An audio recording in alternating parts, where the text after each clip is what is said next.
দুটো ক্যারেক্টার আমি বলবো যে লেটেস্ট আমাদের যে প্রোডাকশন লাভ লেটার্স তার মধ্যে যদিও আমরা পাঠাভিনয় বলছি, বসে বসে দুজন আমি এবং আমার স্ত্রী বসে বসে চিঠি পড়ি, চিঠির মধ্য দিয়ে ওদের 60 বছরের প্রেম ভালোবাসা ইত্যাদি কথা আসে।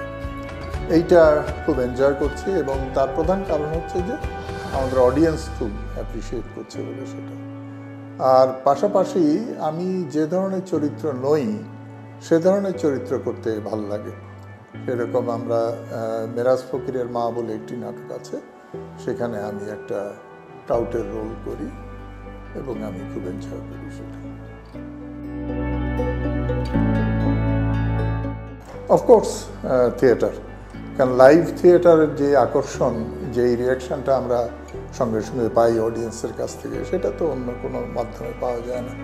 সুতরাং যে কোনো মাধ্যমের চেয়ে আমি অফকোর্স স্টেজ থিয়েটারটা এনজয় করি।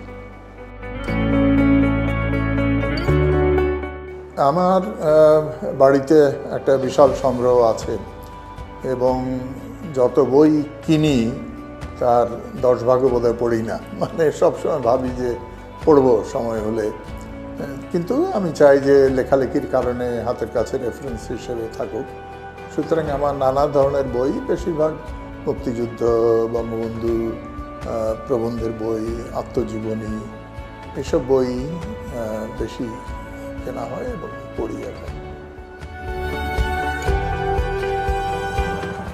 অভিনয়টা আসলে আমাদের পারিবারিক, মানে আমার বাবা শখের অভিনয় করতেন, বড় ভাইরা করতো, সেইভাবেই আমার মধ্যে স্কুলে ক্লাস 6-এ পড়ার সময় থেকে মঞ্চে নাটক করছি, সেইভাবে অভিনয়টা সহজাত। এখন আমাদের এটা একটা পার্ট অফ মাই লাইফ হয়ে গেছে। I have a double life, একটা হচ্ছে যে পেশা অ্যাডভার্টাইজিং, আর নেশা হচ্ছে অভিনয়। সুতরাং আমি